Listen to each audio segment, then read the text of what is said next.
What is up, YouTube? What is up, you guys? I know, another video. What is going on? So much is going on. So much. But I'm going to try to wrap it up, condense it down, get you all the inside scoops. It's exciting times at Manny. It is exciting times at the U, and I'm going to get you all the inside scoops that I can.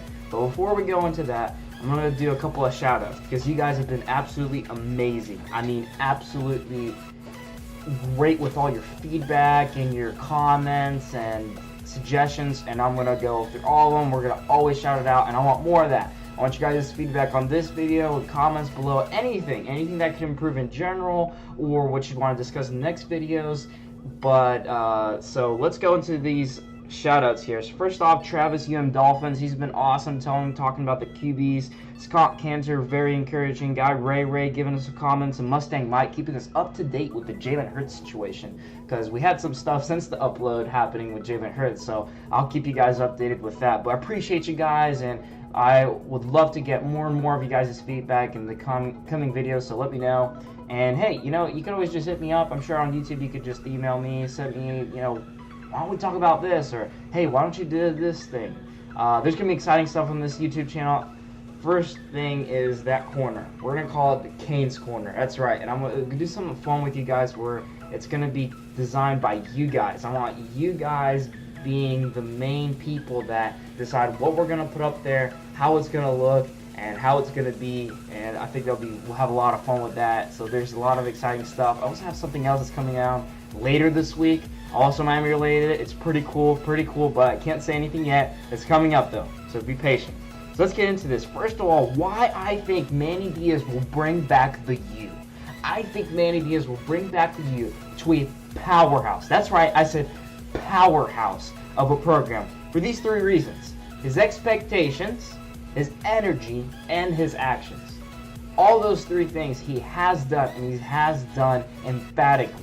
So first of all, his expectation is win and win big. And he doesn't want to win later in a couple of moments, rebuild their program. He wants to win now. So he's doing things. That's his expectation. So he's bringing this energy, this vibe. So he's pulling in all that he can muster up to show that the U is going to be back, and going to be back stronger than ever. So let me show you guys the inside scoop that I got for y'all to show you how he's happening and doing this. So first of all, let's check this out. We got Tate Martell. That's right, that's him on his Insta feed. He is at the U as of today, flying in.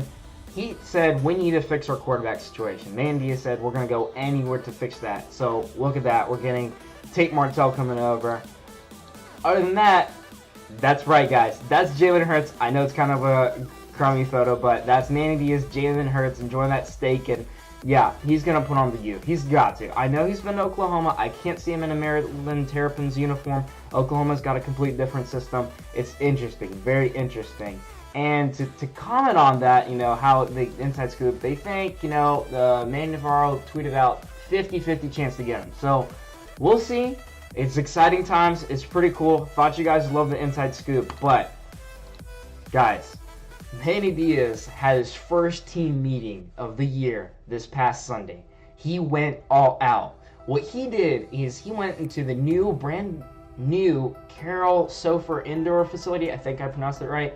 He built a WWE ring style thing, put 3 dummies in there, and he named them 3 different things. Dummy number 1, haters. Dummy number 2, Florida Gators. And dummy number 3 was 7-6 season record. And he said, I want every one of you players individually to go in there and tackle those 3 dummies. And that's what they did.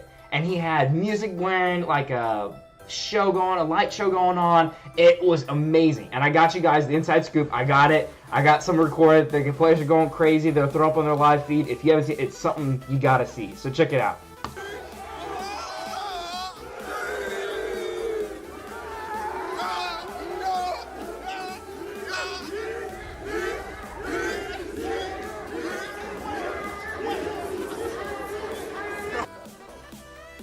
Is that not cool or what? Was that not amazing? That was Manny Diaz himself. Went out there for his tackle that dummy, beat it up to a pulp. You know, I don't want to be mean.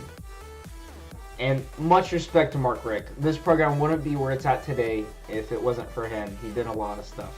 Okay, much respect to him. He's an amazing guy. But his last season was honestly a disgrace, and much of it he was responsible for. Now that I got that out of the way, I'm gonna rip him to shreds. Manny Diaz was beating that 7-6 record with the #1 defense in the nation, saying, not quite that it's Mark Richt, but basically, he's angry. If there's anyone that can be angry for this past season, it's Manny Diaz.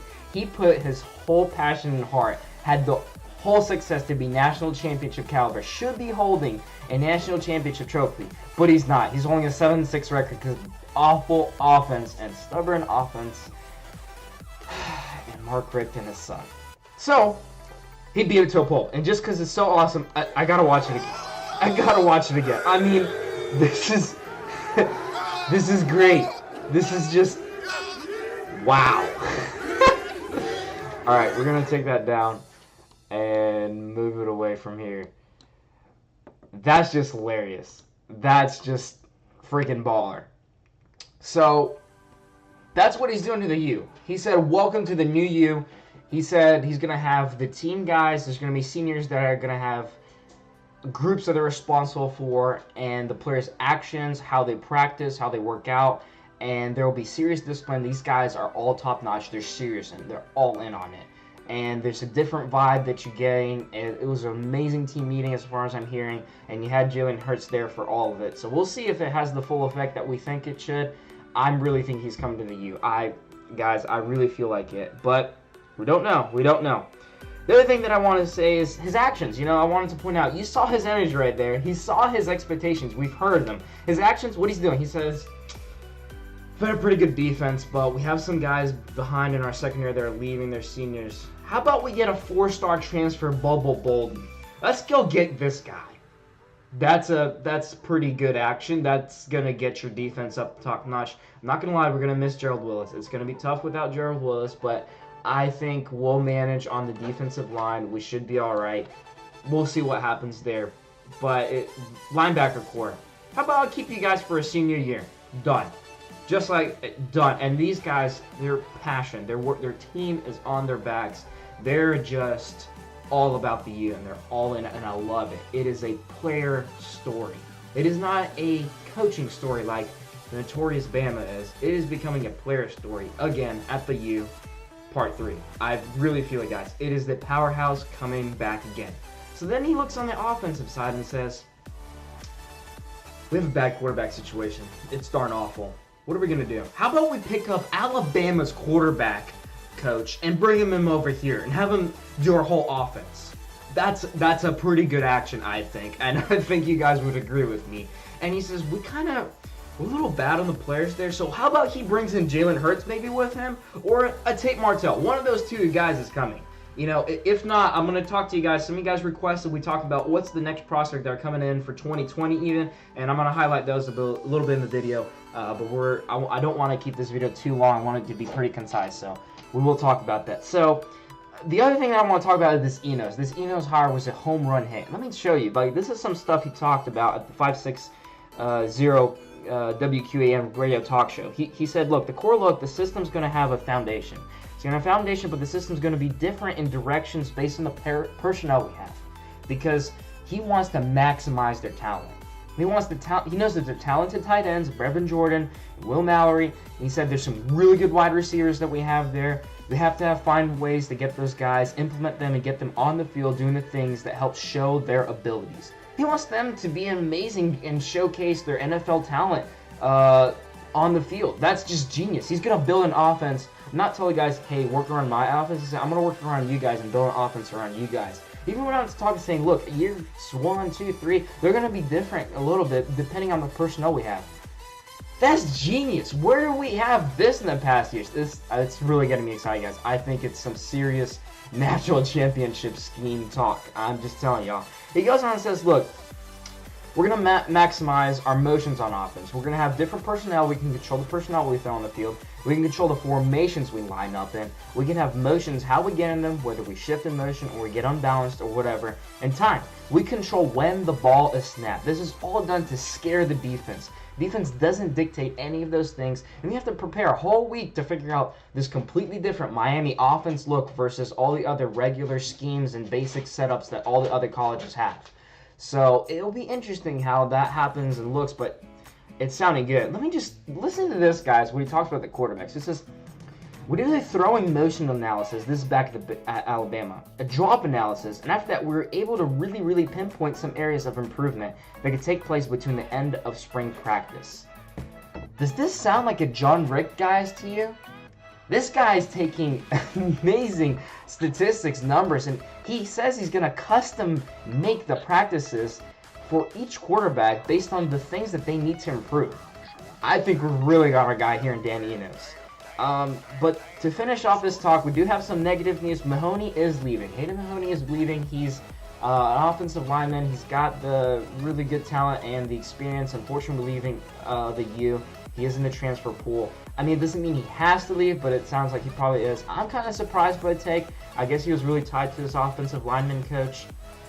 I don't know what Jacobson had that he really desired, but the Tampa Bay guy from NFL is coming in to coach you guys, and that's his choice, but it's happening.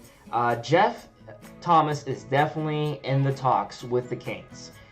Enos confirmed it. He couldn't say much about it, but there's a good chance they're definitely in the talks. It's in the plans to try to make it happen. And let me finish my 2020 talk of recruits. So you guys wanted me to talk about what are we going to do with our QBs in the future. So this is our 2020 team rankings. Surprisingly, Miami's in 5th place. I did not know we were that high. We're in 5th place. Now, you got to think this is way in the future, 2020. We have a couple of 4 stars and 1 3-star. Most defensive side mostly here. We got a tight end wide receiver and just an athlete at 3-star. So that's what we're working on. And FTW 305 NDC, he's the one that wanted me to discuss this. So I said, we definitely will. We definitely will, no question about it. Carson Beck. Here's the thing to get excited about this guy. He's a 4-star pro-style QB. So it's different. It's not a dual threat, which I kind of lean to a dual threat now with how the modern college football is going around. But Alabama wants him. Guess who's been recruiting him? Dan Enos. So there's a good chance he follows us. We'll see. It'll be interesting. I'll give a more in-depth look later, but this video I want to not keep it too long. Next guy is Gregory Span that he mentioned. He's a 3-star. He's got, a whole bunch of guys that are going out there and giving him offers. Miami is one of them. He's pretty cool on them. We'll see what comes of it, but that's where he's at. This is 2020, way in the future. I'm not sure how I feel about it. I'd much rather prefer Carson Beck. This is my personal choices. So, y'all guys were talking about 2020, gave me some names, and I had to highlight them, but here's, this guy's interesting. He's currently a verbal commit to Tennessee. I mean, if there's any college that we can overtake, it's Tennessee. I mean, what's going on there? He's got offers from Alabama, but he also has an offer from the U. So we'll see if we can flip him. He's a 4-star pro-style quarterback. He's from area, right around from my area. I know the school. It's top talent going around there. It's difficult high school teams that he plays. So he's a pretty solid 4-star for sure. Another guy is John Rice. Probably this is 2019, not 2020 class. He's actually ranked at 3 stars. Some rank him 4-star. He's kind of in the middle there. Currently a verbal Georgia commit, but he is visiting the U. He's a dual threat, though. Not a pro style. He's a dual threat, so I do have preferences for him. I love him coming down there because, with this top talent, if we get Tate Martell or Hurts, or if we get both of them, somebody's probably going to be thinking about transferring out. Not to blame Kosi. Kosi's been good, but maybe he was just a high school phenom. I don't know. Maybe not. Maybe Enos will find his talents and fine-tune them how they should be. We'll see how that works out. We'll see. So that's it for this video, guys. Let me know what you guys think. Do you like the idea that Manny Diaz is the guy to bring us to a powerhouse? How do you feel about it? Do you agree? Who do you think we should recruit? And what are our chances with Jalen Hurts or Tate Martell? Let me know what you guys think. Drop it in the comments below, and I'll see you later. But remember, at the end of the day, it's always all about the U.